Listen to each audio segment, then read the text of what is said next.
What's going on, you bunch of heathens? Today we are checking out a channel that I am actually a massive fan of. Like, I love his videos. I've watched a bunch of them more than once because I just really enjoy him. Uh, Today we are going to be checking out Kyle Hill. Really good YouTuber. I'm sure you've probably seen his video on, like, the Demon Core or something like that. So I think that's his biggest video. Let me check really quick. Oh, second biggest. 17 million views from 4 years ago. His biggest one, I think by a very small margin, is on the elephant's foot. Really good fucking YouTuber. I really enjoy him. But he has a video that really caught my attention. Russia's Demon Core. What if the Demon Core was worse? Or I guess that's what the old video title was. What if the Demon Core was worse? But this is called the Sarov Criticality Accident, Russia's Demon Core. I'm assuming he must have had to change the video title or whatever, but still sounded really fucking cool. And I wanted to check it out. The original video will be linked down below. Make sure you check him out. He makes really cool and informative videos. Let's jump in. Less than a year after 2 cores of radioactive metal killed hundreds of thousands of Japanese in the waning days of World War II, another pit of plutonium, also intended to explode like a rising sun over Japan, would kill again. Demon Core. First, it would claim the life of young American physicist Harry Daghlian Jr. Then it would end the ride of so-called nuclear cowboy Louis Slotin. God, all the fucking... I'm pretty sure Kyle Hill is the originator of a lot of the Demon Core memes that were coming around. Like, all the fucking jokes people were making of having a screwdriver with this like setup. I swear to God, it must have come from him. Both men died during criticality experiments gone awry. They tickled the dragon's tail, as Richard Feynman put it. And honestly, the Demon Core video itself is something you should fucking check out because it is amazing. It's beautiful. I love that video. You should definitely check it out. I've watched it 4 or 5 times now. I'll randomly get a tingle to watch something, watch it from Kyle Hill because I just love his shit. And yeah, I'll go back and watch some of his stuff. In both instances, however, these 2 men had the presence of mind to immediately disassemble their deadly mistakes. But what if they hadn't? What if this Demon Core stayed in a catastrophically critical arrangement? Would it stay deadly forever? Would it explode like a nuclear bomb? It wouldn't explode, but it'd be just shitting out a bunch load of radiation, I would think. Because it's happened before. This is the true story of the Criticality accident in Sarov, Russia.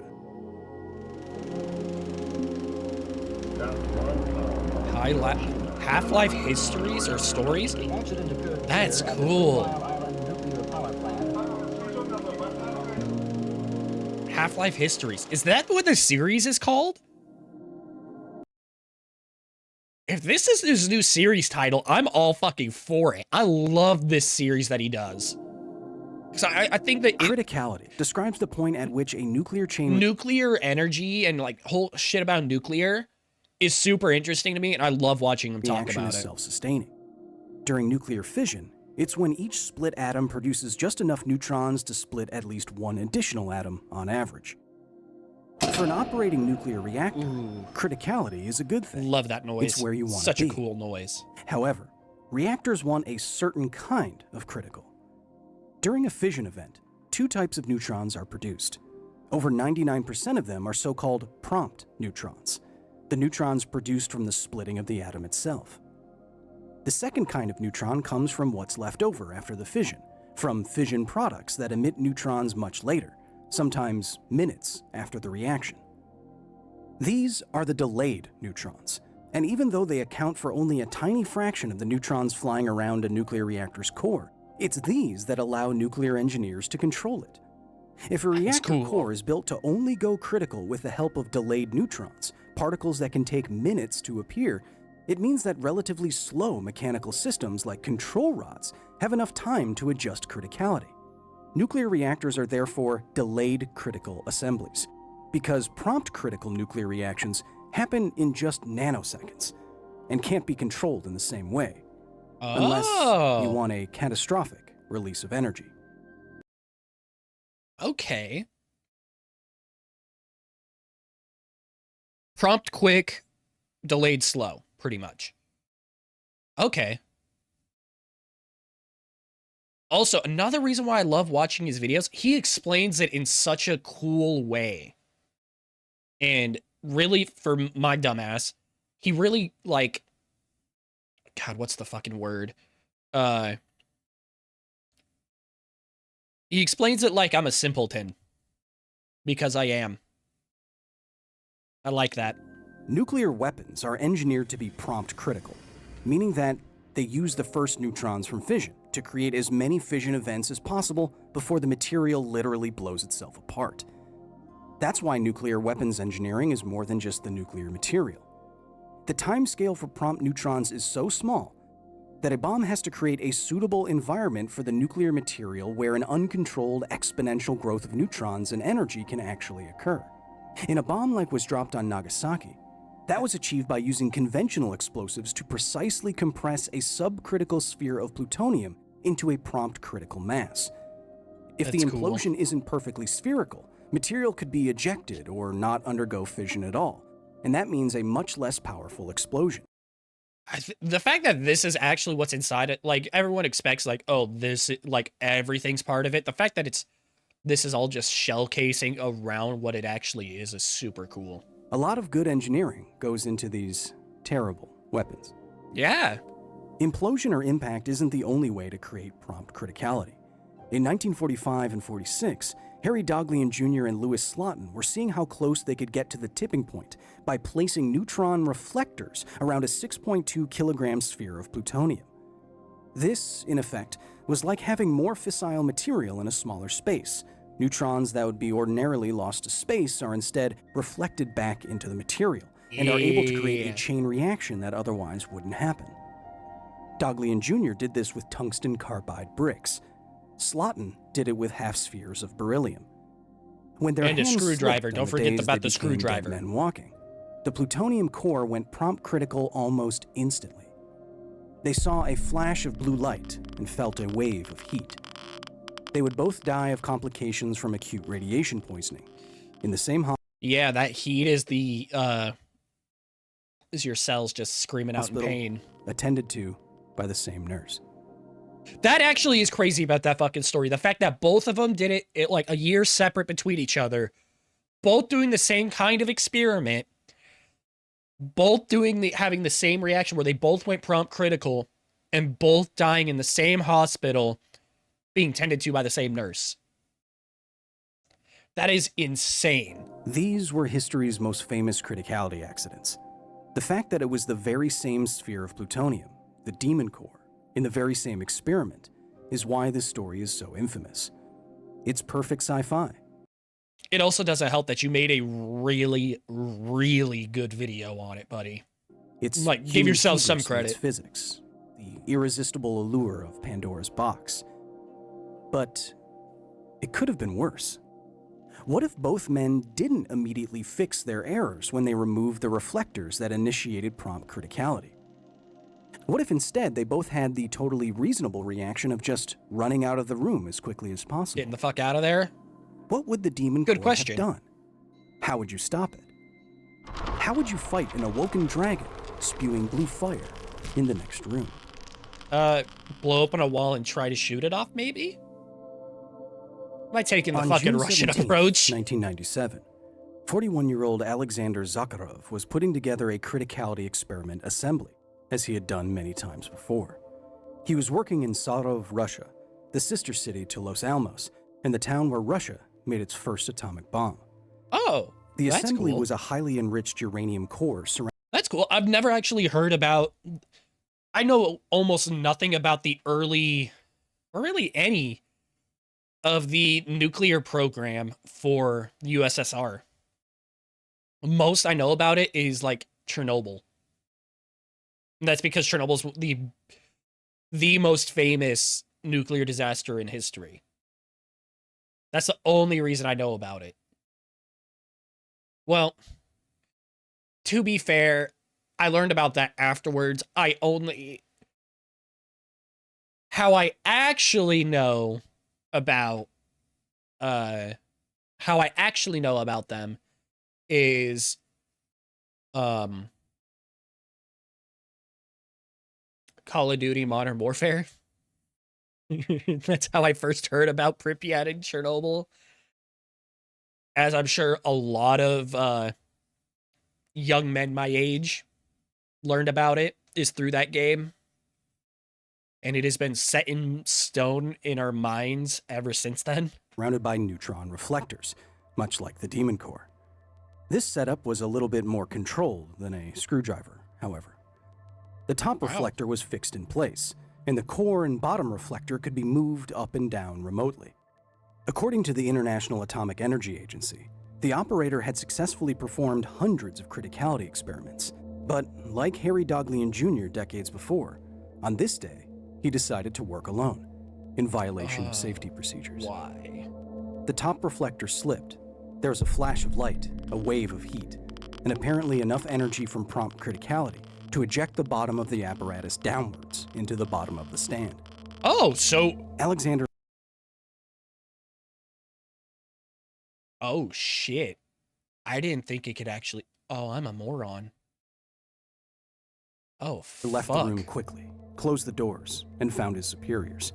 All the while, the assembly sat quiet and still critical in the center of the experiment hall. God, that is one of the scariest things. Like, movies and recreations, it's always depicted with a Geiger counter to really get across it, because radiation is just silent. It's scary. Like, that is so fucking scary that it's just silent. You know, like, it's just nothing. The first estimation of Alexander's full body dose was 10 grays. 50% chance of death, even with medical care, starts at around 2 grays. Oh. His hands may have been hit with 1,600. Oh, fuck. A critical core is not necessarily a nuclear bomb. That's why criticality testing is possible in the first place. It's a way to study fission reactions as they might occur in a That's so nuclear reactor. fucking bad. In fact, when a core like that in Sarov is made critical by precisely positioning the core between reflectors, it's very much like a small nuclear reactor, and it regulates itself. The chain reactions inside create heat, and that heat causes the materials of the assembly to expand, and this changes the geometry of the experiment, lowering reactivity. You can see this in the spikes of neutrons as the setup physically expands and contracts. Eventually, the core stabilizes to some constant state of neutron emission through surfaces, or flux. The worst-case scenario for a setup like this is that criticality is quickly surpassed, and the chain reaction goes exponential. Now the heat generated is enough not to just expand material, but melt it. A melted core would create a serious amount of radiation and radioactive contamination, but... Yeah, isn't that the elephant's foot of Chernobyl? It's the core. If the core melted, and that's a big fucking issue, isn't it? Turning a nuclear sphere into a nuclear puddle would also be enough of a change in geometry that the chain reaction would stop.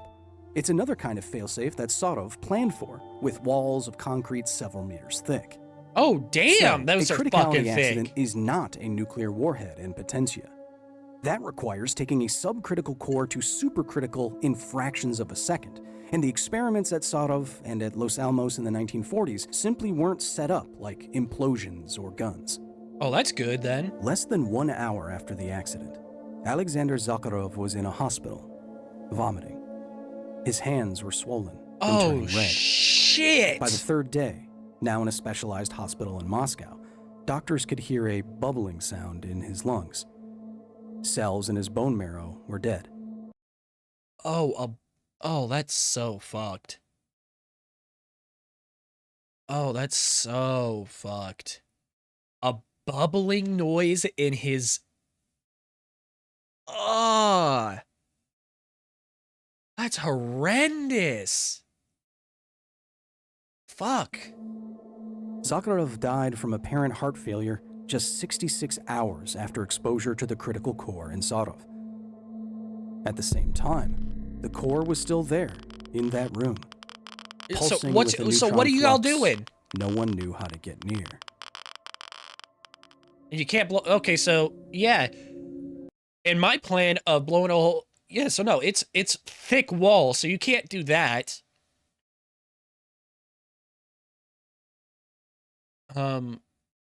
Maybe a very, very specialized suit?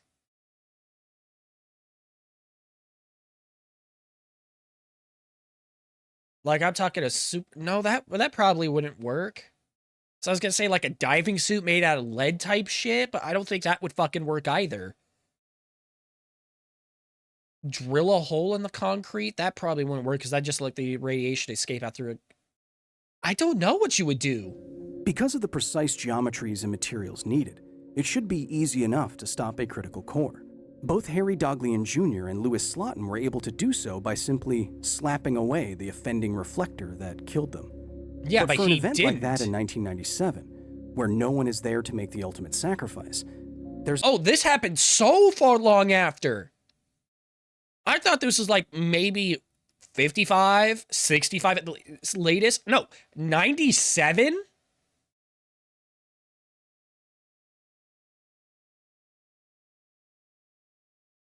How do you do this? Anything you approach the constantly fissioning core with, machine, person, robot, actually increases the reactivity of the core. Yeah. Human Not bodies... even just that. Electronics, it'll all get shredded to fucking death. The electronics will get shredded by the radiation. Human body, shredded. I mean, maybe you take like a death row inmate, someone who's about to die, and send his ass in to do it. aren't the best neutron reflectors, but they are sizable enough and reflect some. And that's enough to add to the chain reaction you want to stop. Okay. Specialists in Sarov therefore had a puzzle to solve even after Alexander Zakharov's death. How do you affect the core remotely, without using anything large for shielding? Plasma cutter? Controlled explosion? Ultimately, Sarov scientists use a robot with a suction cup to separate the assembly, even though it caused the neutron flux to spike 300%. Oh, By the time the core was finally moved and was emitting nothing above background radiation, on June 24th, 1997, it had been lethally critical for over a week. Thus ended that fucking long? Sarov's third criticality accident. So what's the fucking plan then? The radiological accident in Sarov, Russia is a near direct answer to what would have happened if the demon core was never stopped. It's possible there could have been a rapid release of energy large enough to blow the assembly apart, ending the reaction. But it wouldn't be a nuclear explosion. Or it could have melted down, also ending the reaction. But it didn't. Or, as actually happened in 1997, it could have sat there at some deadly equilibrium of heat and neutron flux, while low... Okay, so what ended up happening? Like, was the preparations good enough to stop any of the radiation from getting out and hurting anyone else, or what? Because that building, you can't go in that building anymore. That building must be sealed off. Like, what happened to the town and the building and all that shit? Figured out what to do next. Given that neither Daghlian Jr. or Slotin's locations were heavily shielded like Sarov's, it stands to reason that history's most infamous criticality accident could have been a lot worse. It really could have. The demon core could have irradiated a lot more people, and for longer, had Daghlian Thankfully, and it didn't. not immediately fixed their final mistakes. I'm well aware that in telling you these stories, it likely changes your visceral response to nuclear physics and engineering. No, yes, don't. The tale I love of this the shit. demon core is an Yeah, ominous look, that one. 17 million It's views. Oh, you unsettling, can't see it. It's behind almost supernatural. But these stories are also relatively rare. It needs to be pointed out that while nuclear accidents are flashy, the nuclear industry as a whole is extremely safe. me. Yeah, it is. Adding up all the fatalities still find from all this shit radiological really accidents interesting. in the nuclear industry's entire history, and you get an undisputed minimum number of around 150. In the United States alone, it was estimated that between 2014 and 2019, there were around 100 deaths in the oil and gas industry per year. A year? Think about all the scary stories you've heard about the demon core, the elephant's foot, Chernobyl, Fukushima. Realize that all of those accidents, all of them, in total, are eclipsed by a little more than a single year of oil and gas industry accidents. Yep. To be fair, though, I already knew all that. I am a big proponent of nuclear energy is the fucking way to go.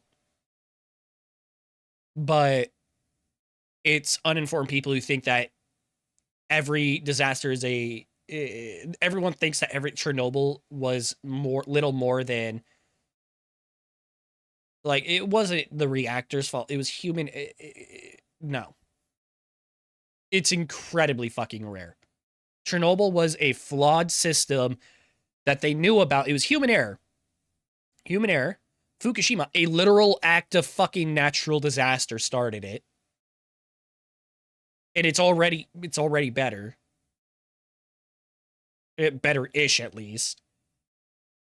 Like, so many... 3 Mile Island was nowhere near as bad as what they try to make it seem to be. We've decided as a society to ignore this comparison, but the future of clean energy depends on us not doing so. Our ignorance here, however, isn't entirely our fault. The nuclear industry has what I call a black box problem, where the public broadly understands what goes into and comes out of a nuclear plant, but everything on the inside seems intentionally obscured and mysterious. I butted up against this problem firsthand when walking around the Chernobyl exclusion zone. That's right, I forgot he went there. Trip. We were embedded with a group of scientists, engineers, and first responders learning on the ground in Chernobyl. I told one of them, a criticality specialist, about my video on the Demon Core, the very first video in this series. She asked me, "So, what do you think happened to it?" "The core itself?" I asked. I said the public story is that it had either been used in a nuclear bomb test or was reintegrated into the US stockpile. Oh, is that what the public thinks happened? What's that supposed to mean? She mean? declined to say another word about it. No. You don't get to be super... You don't get to be like that. You don't get to drop some shit like that and then proceed to not say anything Until more. Next time.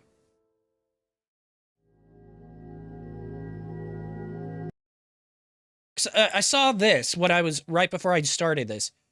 Thanks for watching. And to be clear about the quote at the end, not only did the expert refuse to tell me what really happened, I've asked other criticality experts and they too don't want to talk about it. Maybe making this video will get me a little bit closer to finding out. Like, what? What actually happened then? That's so... What? Honestly, what nuclear energy needs needs to be more open with their shit. And they just need a good PR team. They need a better PR team. I think that's one of the biggest issues that they have, is that it's a bad PR team. At least that's all I can think of that it could be. Because they don't have the best PR. God, that's such a good fucking video. You definitely need to fucking check it out. It is so good. Kyle Hill has so many good videos like that. Like, I can't recommend him enough. He is one of, if not my favorite science YouTube channel. Definitely by far my favorite nuclear science YouTube channel. He's just fucking great. I love him. The original video is linked down below. Go check out him and his other shit. I love his other shit. Like and subscribe if you want to see more of me. Comment any ideas. And until next time, you guys take care of yourselves. See ya.